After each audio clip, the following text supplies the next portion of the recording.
ଏହି ଭିଡ଼ିଓରେ ଆମେ ସ୍ପେଶାଲ ଓଟିଇଟି ପାଇଁ କିଛି ଓଡ଼ିଆ କ୍ୱେଶ୍ଚन ଡିସ୍କସନ୍ କରିବା। ପ୍ରଥମ ପ୍ରଶ୍ନ, ଓଡ଼ିଆ ସାହିତ୍ୟରେ ବ୍ୟାସ କବି କାହାକୁ କୁହାଯାଏ? ରାଧାନାଥ ନା ମଧୁସୂଦନ ନା ଫକୀରମୋହନ ନା ଗଙ୍ଗାଧର? ତେବେ ବ୍ୟାସ କବି ହେଉଛନ୍ତି କିଏ? ନା Fakirmohan Senapati. Option C right answer. ଏହାପରେ 2 ନମ୍ବର, ଛଅ ମାଣ ଆଠ ଗୁଣ୍ଠ ଏହାର ଲେଖକ କିଏ? ସୁରେନ୍ଦ୍ର ମହାନ୍ତି ନା ଗୋଦାବରୀଶ ମିଶ୍ର ନା ଗଙ୍ଗାଧର ମେହେର ନା ଫକୀରମୋହନ ସେନାପତି? ତେବେ ଛଅ ମାଣ ଆଠ ଗୁଣ୍ଠ ଏହାର ଲେଖକ ହେଉଛନ୍ତି କିଏ? ଫକୀରମୋହନ ସେନାପତି। ଅପସନ୍ ଡି ହେଇଯିବ ରାଇଟ୍ ଆନ୍ସର। ଏହାପରେ 3 ନମ୍ବର, କେଉଁ ବୈଦେଶିକ ସାହିତ୍ୟକ ଫକୀରମୋହନଙ୍କ ଉପରେ PhD କରିଛନ୍ତି? ସେ ହେଉଛନ୍ତି ହେନରୀ ନା ବୋଲ୍ଟନ୍ ନା ମିଲ୍ଟନ୍ ନା ହାମିଙ୍ଗଟନ୍? ତେବେ ସେ ହେଉଛନ୍ତି କିଏ? ନା ଜନ୍ ବୋଲ୍ଟନ୍।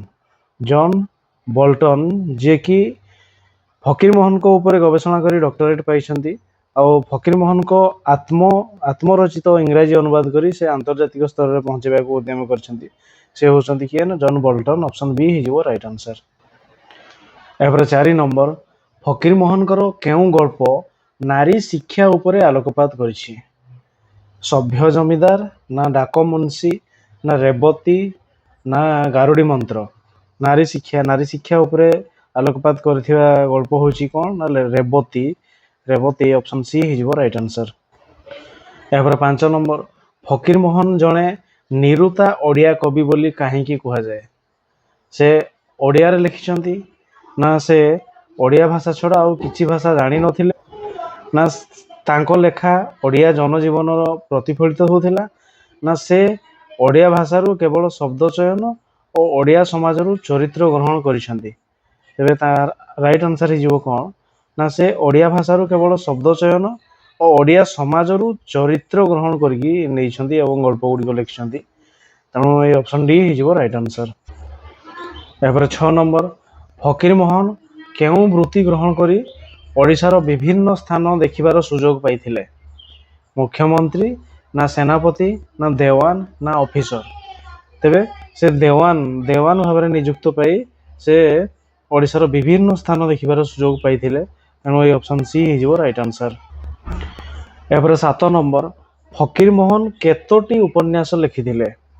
ଗୋଟିଏ ନା ଦୁଇଟି ନା ତିନୋଟି ନା ଚାରିଟି? ତେବେ ଫକୀରମୋହନ ଯେଉଁ ଉପନ୍ୟାସ ଗୁଡ଼ିକ ଲେଖିଛନ୍ତି ସେ ଉପନ୍ୟାସ ଗୁଡ଼ିକ ହେଉଛି କ'ଣ?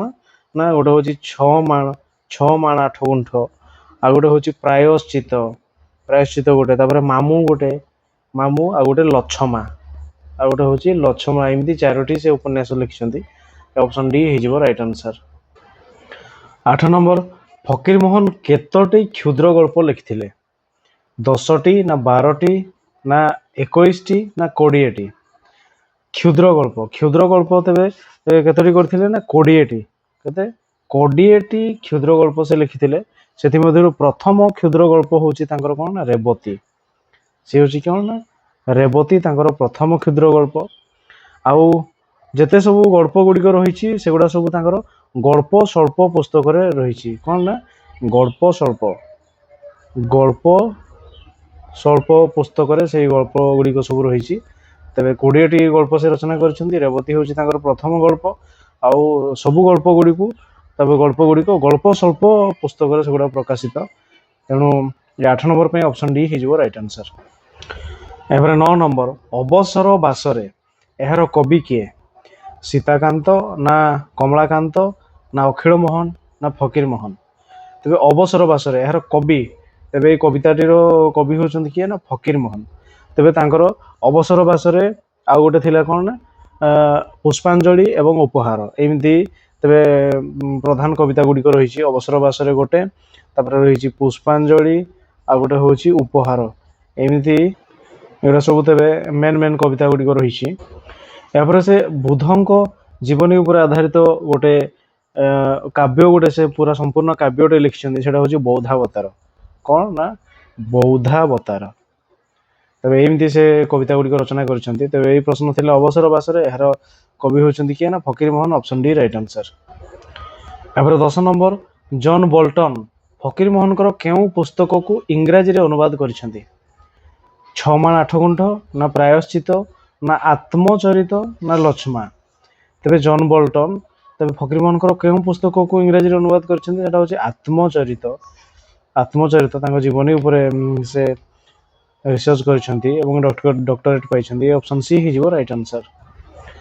ଏପରେ 11 ନମ୍ବର, ଫକୀରମୋହନଙ୍କୁ ଓଡ଼ିଆ ସାହିତ୍ୟର କେଉଁ ବିଭାଗର ସ୍ରଷ୍ଟା କୁହାଯାଏ? କ୍ଷୁଦ୍ର ଗଳ୍ପ, ନା ଉପନ୍ୟାସ, ନା କ୍ଷୁଦ୍ର କବିତା, ନା ଆତ୍ମଚରିତା? ତେବେ କେଉଁ ବିଭାଗର ସ୍ରଷ୍ଟା? ତେବେ ଫାର୍ଷ୍ଟ ଷ୍ଟାର୍ଟିଂ ସେ କରିଛନ୍ତି କ'ଣ ନା କ୍ଷୁଦ୍ର ଗଳ୍ପ। ଏ ଅପସନ୍ ଏ ହେଇଯିବ ରାଇଟ୍ ଆନ୍ସର। ଏପରେ 12 ନମ୍ବର, ସ୍ୱଭାବ କବି ବୋଲି କାହାକୁ କୁହାଯାଏ? ସ୍ୱଭାବ କବି ରାଧାନାଥ ରାୟ, ନା ଗଙ୍ଗାଧର ମେହେର, ନା ମଧୁସୂଦନ ଦାସ, ନା ମଧୁସୂଦନ ରାଓ? ତେବେ ସ୍ୱଭାବ କବି ହେଉଛନ୍ତି କିଏ? ନା ଗଙ୍ଗାଧର ମେହେର। ଅପସନ୍ ବି ହେଇଯିବ ରାଇଟ୍ ଆନ୍ସର। ଏପରେ 13 ନମ୍ବର, କେଉଁ ପୁସ୍ତକଟି ଗଙ୍ଗାଧର ମେହେରଙ୍କ ଲେଖା ନୁହେଁ? ତପସ୍ୱିନୀ, ନା କେଦାର ଗୌରୀ, ନା ଇନ୍ଦୁମତୀ, ନା ପ୍ରଣୟ ବଲ୍ଲରୀ? ତେବେ ଗଙ୍ଗାଧର ମେହେରଙ୍କ ଲେଖା ଗୁଡ଼ିକ ଯଦି ଆମେ ଦେଖିବା, ତାଙ୍କ ଲେଖା ମଧ୍ୟରେ ରହିଛି କ'ଣ ନା ଇନ୍ଦୁମତୀ, ତାପରେ ଉତ୍କଳ ଲକ୍ଷ୍ମୀ, କିଏ ନା ଉତ୍କଳ ଲକ୍ଷ୍ମୀ, ଉତ୍କଳ ଲକ୍ଷ୍ମୀ। ଆଉ କ'ଣ ରହିଛି ନା କୀଚକବଧ, ତାପରେ ରହିଛି କିଏ ନା କୀଚକବଧ, କୀଚକବଧ, ତାପରେ ରହିଛି ତପସ୍ୱିନୀ, ତାପରେ ରହିଛି ପ୍ରଣୟ ବଲ୍ଲରୀ, ଏମିତି ରହିଛି। ତେବେ କେଦାର ଗୌରୀ ତାଙ୍କ ଲେଖା ମଧ୍ୟରେ ନୁହେଁ। ଏ କେଦାର ଗୌରୀ ହେଉଛି କ'ଣ ନା ରାଧାନାଥଙ୍କର ଲେଖା, ତେଣୁ ଏ ଅପସନ୍ ବି ହେଇଯିବ ରାଇଟ୍ ଆନ୍ସର, ଯାହାକି ଗଙ୍ଗାଧର ମେହେରଙ୍କର ଲେଖା ନୁହଁ। ଏପରେ 14 ନମ୍ବର, ଗଙ୍ଗାଧରଙ୍କର କାବ୍ୟର ପୃଷ୍ଠଭୂମି କ'ଣ? ପ୍ରାଚ୍ୟ ସଂସ୍କୃତି ଓ ପାଶ୍ଚାତ୍ୟ ଦର୍ଶନ, ନା ପାଶ୍ଚାତ୍ୟ ସଂସ୍କୃତି ଏବଂ ପାଶ୍ଚାତ୍ୟ ଦର୍ଶନ, ନା ଭାରତର ସଂସ୍କୃତ ଏବଂ ସଂସ୍କୃତି, ନା କିଛି ପ୍ରାଚ୍ୟ ଓ କିଛି ପାଶ୍ଚାତ୍ୟ ସଂସ୍କୃତି? ତେବେ ଗଙ୍ଗାଧରଙ୍କର ଲେଖା ଗୁଡ଼ିକର ପୃଷ୍ଠଭୂମି ହେଉଛି କ'ଣ ନା ଭାରତର ସଂସ୍କୃତ ଏବଂ ସଂସ୍କୃତି। ଏ ଅପସନ୍ ସି ହେଇଯିବ ରାଇଟ୍ ଆନ୍ସର। କାରଣ ଗଙ୍ଗାଧର ମେହେରଙ୍କର ତେବେ ବାଲ୍ୟ ଶିକ୍ଷା ଠିକ୍ ନଥିଲା, ବା ସେ ମାତ୍ର 5ମ ଶ୍ରେଣୀ ପର୍ଯ୍ୟନ୍ତ ପଢ଼ିଥିଲେ। ତାପରେ ସେ ତନ୍ତଶାଳାରେ ରହି ପାଠଶାଳା ଦେଖିବାର ସୁଯୋଗ ପାଇଥିଲେ। ସେଇ ସମୟରେ ସେ କ'ଣ କରିଥିଲେ ନା ବଙ୍ଗଳା, ସେଇ ସମୟରେ ସେ ସଂସ୍କୃତ ସାହିତ୍ୟକୁ ଉତ୍ତମ ରୂପେ ଅଧ୍ୟୟନ ଏବଂ ଆୟତ୍ତ କରିଥିଲେ। ତେଣୁ ତାଙ୍କର ଲେଖା ଗୁଡ଼ିକ ଅଧିକ ସଂସ୍କୃତ ସାହିତ୍ୟ ଟାଇପ୍ର ରହିଛି। ତେଣୁ ଏ ଅପସନ୍ ସି ହେଇଯିବ ରାଇଟ୍ ଆନ୍ସର। ଏହାପରେ 15 ନମ୍ବର, ଗଙ୍ଗାଧର ଥିଲେ ଜଣେ ସଂଯୋଗ ସେତୁ କାହାର? ପ୍ରାଚୀନ ସଂସ୍କୃତି ଓ ଆଧୁନିକ ଧାରା, ନା ପ୍ରାଚୀନ ଧାରା ଓ ଆଧୁନିକ ସଂସ୍କୃତି, ନା ପାଶ୍ଚାତ୍ୟ କବି ଏବଂ ପ୍ରାଚ୍ୟ କବି, ନା ପ୍ରାଚ୍ୟ ସଂସ୍କୃତି ଏବଂ ପାଶ୍ଚାତ୍ୟ ସଂସ୍କୃତିର? ତେବେ ସେ କାହାର ସଂଯୋଗ ସେତୁ ଆମେ କହିପାରିବା? ତେବେ ତାହା ହେଇଯିବ କ'ଣ ନା ପ୍ରାଚୀନ ସଂସ୍କୃତି ଏବଂ ଆଧୁନିକ ଧାରାର ସଂଯୋଗ ସେତୁ ଗଙ୍ଗାଧର ଥିଲେ ବୋଲି ଆମେ କହିବା। ଅପସନ୍ ଏ ହେଇଯିବ ରାଇଟ୍ ଆନ୍ସର। ଏହାପରେ 16 ନମ୍ବର, ଉତ୍କଳ ଲକ୍ଷ୍ମୀ କବିତାର ମର୍ମବାଣୀ କ'ଣ? ଉତ୍କଳ ପ୍ରୀତି, ନା ଭାରତ ପ୍ରୀତି, ନା ପ୍ରକୃତି ପ୍ରୀତି, ନା ଦେଶାତ୍ମବୋଧ? ଉତ୍କଳ ଲକ୍ଷ୍ମୀ କବିତାର ମର୍ମବାଣୀ। ତେବେ ସେ କବିତା ଗୁଡ଼ିକ ମାଧ୍ୟମରେ କ'ଣ ଜଣାଇବା ପାଇଁ ଚାହୁଁଥିଲେ ନା ଦେଶାତ୍ମବୋଧ। ଦେଶାତ୍ମବୋଧ। ସେହିପରି ଉତ୍କଳ ଲକ୍ଷ୍ମୀ, ଆଉ ଗୋଟେ ଥିଲା କ'ଣ ନା ଭାରତୀ ବନ୍ଦନା, ଆଉ ଗୋଟେ କ'ଣ ନା ଭାରତୀ ବନ୍ଦନା, ଆଉ ଗୋଟେ ଥିଲା ଅର୍ଘ୍ୟ ଥାଳି, ଅର୍ଘ୍ୟ ଥାଳି। ଏଇଗୁଡ଼ିକ ମାଧ୍ୟମରେ ସେ ଦେଶାତ୍ମବୋଧ ଭାବ ତାହେଲେ ଜଣାଇବା ପାଇଁ ଚାହିଁଥିଲେ। ଅପସନ୍ ଡି ହେଇଯିବ ରାଇଟ୍ ଆନ୍ସର। ଏପରେ 17 ନମ୍ବର, ଗଙ୍ଗାଧରଙ୍କ ଭକ୍ତି କବିତାର ମୁଖ୍ୟ ଆବେଦନ କ'ଣ? ସର୍ବଧର୍ମର ସମନ୍ୱୟ, ନା ହିନ୍ଦୁ ଧର୍ମର ବିଶେଷତ୍ୱ, ନା ଆଧ୍ୟାତ୍ମିକତା, ନା ମୁକ୍ତିର ବାଟ? ତେବେ ଭକ୍ତି କବିତାର ମୁଖ୍ୟ ଆବେଦନ ତାହେଲେ କ'ଣ ଥିଲା ବୋଲି କୁହାଯାଇଛି? ତେବେ ତାହା ହେଇଥିବ କ'ଣ ନା ସର୍ବଧର୍ମର ସମନ୍ୱୟ। ଏ ଅପସନ୍ ଏ ହେଇଯିବ ରାଇଟ୍ ଆନ୍ସର। ଏପରେ 18 ନମ୍ବର, ମାତୃଭୂମି ମାତୃଭାଷାର ମମତା ଯାହା ହୃଦୟ ଜନମି ନାହିଁ, ତାକୁ ଯଦି ଜ୍ଞାନୀ ଗଣରେ ଗଣିବା ଅଜ୍ଞାନ ରହିବେ କାହିଁ? ଏ ପଦଟି ଅନେକଙ୍କ ତୁଣ୍ଡରୁ ଶୁଣାଯାଏ। ଏହାର କବି କିଏ? ମଧୁସୂଦନ ରାଓ, ନା ରାଧାନାଥ ରାୟ, ନା ଗଙ୍ଗାଧର ମେହେର, ନା ମଧୁସୂଦନ ଦାସ? ତେବେ ଏହାର ମୂଳ ରଚୟିତା ହେଉଛନ୍ତି କିଏ ନା ଗଙ୍ଗାଧର ମେହେର। ଏ ଅପସନ୍ ସି ହେଇଯିବ ରାଇଟ୍ ଆନ୍ସର। ଏପରେ 19 ନମ୍ବର, ଗଙ୍ଗାଧରଙ୍କ କାବ୍ୟମାନଙ୍କ ମଧ୍ୟରେ ସର୍ବଶ୍ରେଷ୍ଠ କାବ୍ୟ କିଏ? ପ୍ରଣୟ ବଲ୍ଲରୀ, ନା କୀଚକବଧ, ନା ଉତ୍କଳ ଲକ୍ଷ୍ମୀ, ନା ତପସ୍ୱିନୀ? ତେବେ ତପସ୍ୱିନୀ ହେଉଛି ତାଙ୍କର ସର୍ବଶ୍ରେଷ୍ଠ କୃତି। ଏ ଅପସନ୍ ଡି ହେଇଯିବ ରାଇଟ୍ ଆନ୍ସର। ଏପରେ 20 ନମ୍ବର, ପ୍ରଣୟ ବଲ୍ଲରୀର ବିଷୟବସ୍ତୁ କେଉଁ ସଂସ୍କୃତ କାବ୍ୟର ବିଷୟବସ୍ତୁ ଆଧାରିତ? ମେଘଦୂତ, ନା ଅଭିଜ୍ଞାନ ଶକୁନ୍ତଳମ୍, ନା ରଘୁବଂଶ ନା କୁମାର ସମ୍ଭବ। ତେବେ ଏହାର ଆନ୍ସର ହେଇଯିବ କ'ଣ ନା ଅଭିଜ୍ଞାନ ଶକୁନ୍ତଳମରୁ ପ୍ରଣୟ ବଲ୍ଲୀର ବିଷୟବସ୍ତୁ ଆଧାରିତ, ତେଣୁ ଏ ଅପସନ୍ ବି ହେଇଯିବ ରାଇଟ୍ ଆନ୍ସର। ଏପରେ 21 ନମ୍ବର, ଓଡ଼ିଆ ସାହିତ୍ୟରେ ଆଧୁନିକ ଯୁଗର ପ୍ରବର୍ତ୍ତକ ବୋଲି କାହାକୁ କୁହାଯାଏ? ଗଙ୍ଗାଧର ମେହେର ନା ମଧୁସୂଦନ ରାଓ ନା ଗଙ୍ଗାଧର ନା ରାଧାନାଥ ରାୟ। ତେବେ ଏହାର ଆନ୍ସର ହେଇଯିବ କ'ଣ ନା ରାଧାନାଥ ରାୟ, ଯାହାକୁ କି ଓଡ଼ିଆ ସାହିତ୍ୟର ଆଧୁନିକ ଯୁଗର ପ୍ରବର୍ତ୍ତକ ବୋଲି କୁହାଯାଏ। Option D right answer. ଏପରେ 22, ସାମନ୍ତବାଦୀ ସାହିତ୍ୟ କେଉଁ ଯୁଗର ବିଶେଷତ୍ୱ ଅଟେ? ପ୍ରାଚୀନ ଯୁଗ ନା ଆଧୁନିକ ଯୁଗ ନା ମଧ୍ୟଯୁଗ ନା ଅତ୍ୟାଧୁନିକ ଯୁଗ।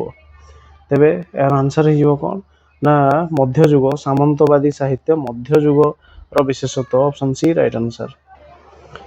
ଏପରେ 23, ରାଧାନାଥଙ୍କର କାବ୍ୟ କବିତାର ବିଷୟବସ୍ତୁ କେଉଁଠାରୁ ଆହରିତ?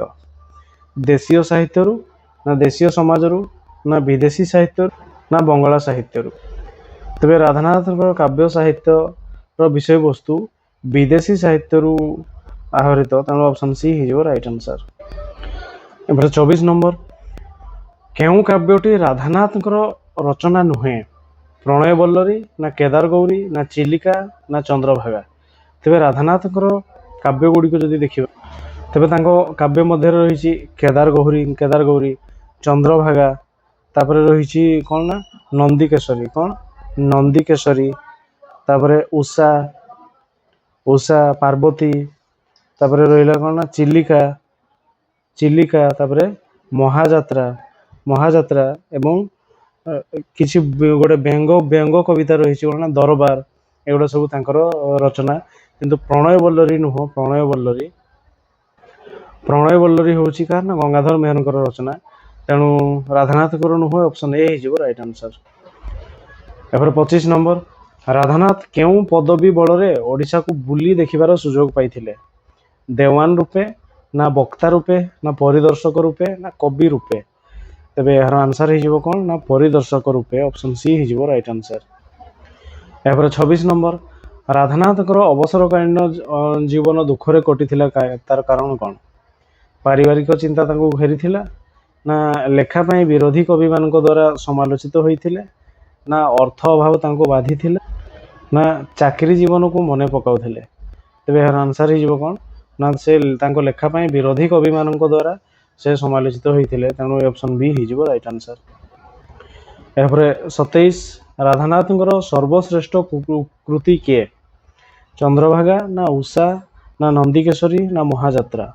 ତେବେ ଏହାର ଆନ୍ସର ହେଇଯିବ କ'ଣ ନା ମହାଯାତ୍ରା ହେଉଛି ରାଧାନାଥଙ୍କର ସର୍ବଶ୍ରେଷ୍ଠ କୃତି। Option D right answer. ଏହାପରେ 28, ମହାଯାତ୍ରାରେ ରାଧାନାଥ କେଉଁ ବିଷୟରେ ବର୍ଣ୍ଣନା କରିଛନ୍ତି? ପାଣ୍ଡବମାନଙ୍କର ସ୍ୱର୍ଗାରୋହଣ ନା ସୀତାଙ୍କର ନିର୍ବାସନ ନା ଚନ୍ଦ୍ରଭାଗାର ଲମ୍ଫ ପ୍ରଦାନ ନା ଜୟନ୍ତଙ୍କର ପରାଜୟ। ତେବେ ଏହାର ଆନ୍ସର ହେଇଯିବ କ'ଣ ନା ମହାଯାତ୍ରାରେ ରାଧାନାଥ ପାଣ୍ଡବମାନଙ୍କର ସ୍ୱର୍ଗାରୋହଣ ବିଷୟରେ ବର୍ଣ୍ଣନା କରିଛନ୍ତି। ଅପସନ୍ ଏ ହେଇଯିବ ରାଇଟ୍ ଆନ୍ସର। ଏହାପରେ 29 ନମ୍ବର, ରାଧାନାଥୀୟ ଧାରାର ବିଶେଷତ୍ୱ କ'ଣ? ଅନ୍ତ୍ୟବର୍ଣ୍ଣର ମିଳନ ନା ଉପଧାର ମିଳନ ନା ଅଳଙ୍କାରର ପ୍ରୟୋଗ ନା ଛନ୍ଦର ପ୍ରାଧାନ୍ୟ। ତେବେ ରାଧାନାଥୀୟ ଧାରାର ବିଶେଷତ୍ୱ ହେଉଛି କ'ଣ ନା ତାଙ୍କ ଥିଲା କ'ଣ ଉପଧାର ମିଳନ। ଏ ଅପସନ୍ ବି ହେଇଯିବ ରାଇଟ୍ ଆନ୍ସର। ଏହାପରେ 30, ରାଧାନାଥଙ୍କର କେଉଁ କାବ୍ୟଟି ବ୍ୟଙ୍ଗାତ୍ମକ? ଦରବାର ନା ଚିଲିକା ନା ଚନ୍ଦ୍ରଭାଗା ନା କେଦାର ଗୌରୀ। ତେବେ ତାହାର ଆନ୍ସର ହେଇଯିବ କ'ଣ ନା ଦରବାର। ଏ ଅପସନ୍ ଏ ହେଇଯିବ ରାଇଟ୍ ଆନ୍ସର। ଏହାପରେ 31 ନମ୍ବର, ନୀଳଶୈଳ ଉପନ୍ୟାସର ସ୍ରଷ୍ଟା କିଏ? କାହ୍ନୁଚରଣ ପଟ୍ଟନାୟକ ନା ଗୋପୀନାଥ ମହାନ୍ତି ନା ସୁରେନ୍ଦ୍ର ମହାନ୍ତି ନା ଫକୀରମୋହନ ସେନାପତି। ତେବେ ନୀଳଶୈଳ ଉପନ୍ୟାସର ସ୍ରଷ୍ଟା ହେଉଛନ୍ତି କିଏ ନା ସୁରେନ୍ଦ୍ର ମହାନ୍ତି। ତେବେ ନୀଳଶୈଳ ତା ସହିତ ସେ କ'ଣ ରହିଛନ୍ତି ନା ଶତାବ୍ଦୀର ସୂର୍ଯ୍ୟ କ'ଣ ଲେଖିଛନ୍ତି ନା ଶତାବ୍ଦୀର ସୂର୍ଯ୍ୟ, ତାପରେ ଅନ୍ଧ ଦିଗନ୍ତ ଏଇଭଳି ସେ ତାହେଲେ ଉପନ୍ୟାସ ଗୁଡ଼ିକ ରଚନା କରିଥିଲେ। ତେବେ ଏଇ ନୀଳଶୈଳ ହେଉଛନ୍ତି କିଏ ନା Surendra Mohanty. Option C right answer. ଏହାପରେ 32, ସୁରେନ୍ଦ୍ର ମହାନ୍ତିଙ୍କ ଆତ୍ମଜୀବନୀର ନାମ କ'ଣ? ମୋ ସମୟର ଓଡ଼ିଶା ନା ଅନ୍ଧ ଶତାବ୍ଦୀର ଓଡ଼ିଶା ଓ ତହିଁରେ ମୋ ସ୍ଥାନ ନା ପଥ ଓ ପୃଥ୍ୱୀ ନା ସଂସାର ପଥେ। ତେବେ ସୁରେନ୍ଦ୍ର ମହାନ୍ତିଙ୍କ ଆତ୍ମଜୀବନୀର ନାମ ହେଉଛି କ'ଣ ନା ପଥ ଓ ପୃଥ୍ୱୀ। ଅପସନ୍ ସି ହେଇଯିବ ରାଇଟ୍ ଆନ୍ସର। एपर 33 सुरेंद्र महांती साहित्य ପାଇଁ की पुरस्कार पाइथिले? केंद्र साहित्य एकाडेमी पुरस्कार, ना ओडिया साहित्य एकाडेमी पुरस्कार, ना सरस्वती सम्मान पुरस्कार, ना ज्ञानपीठ पुरस्कार। तबे सुरेंद्र महांती साहित्य ପାଇଁ केंद्र साहित्य एकाडेमी पुरस्कार पाइथिले। ए ऑप्शन ए हिजो राइट आंसर। एपर 34 केउटी सुरेंद्र महांती को उपन्यास नुहे? हा अर्ण, ना मराळर मृत्यु, ना रुटी और चंद्र, ना अंध दिगंत।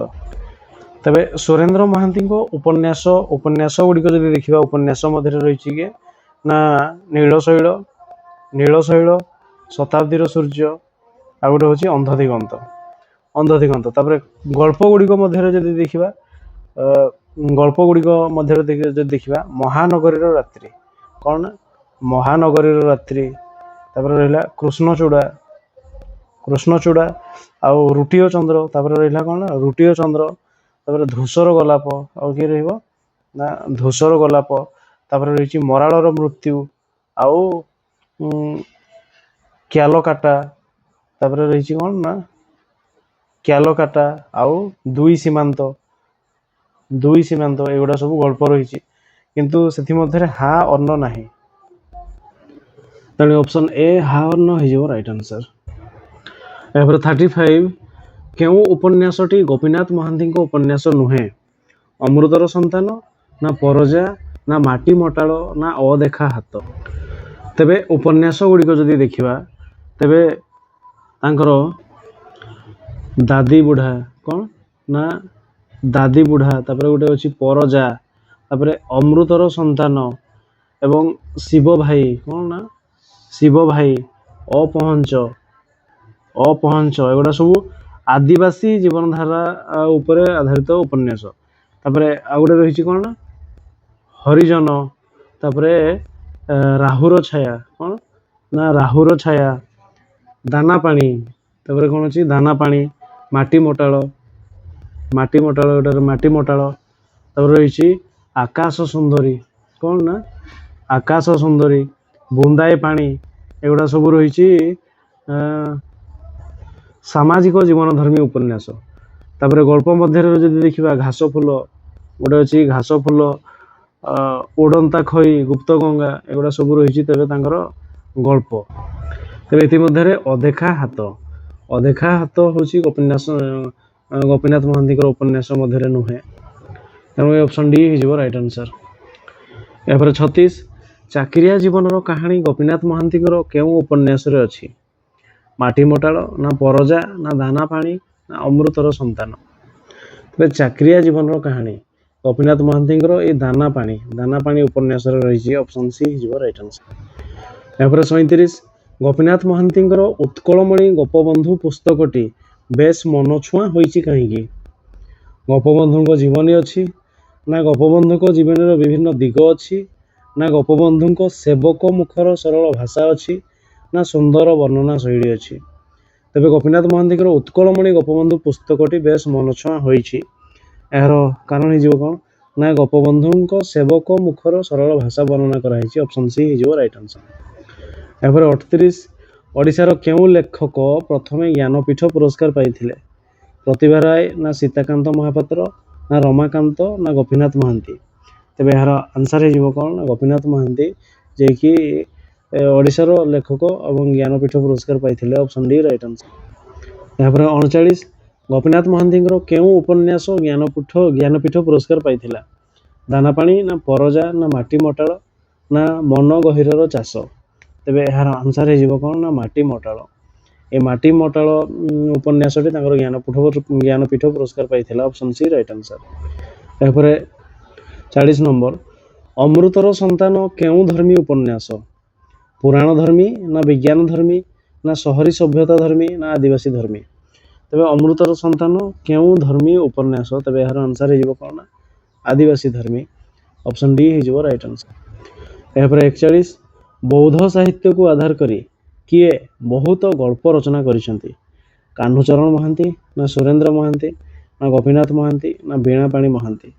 तेबे बौद्ध साहित्य को आधार करी अनेक गुड़िए गल्प लिखिसेंती किए ना सुरेंद्र महांती, ऑप्शन बी हो राइट आंसर।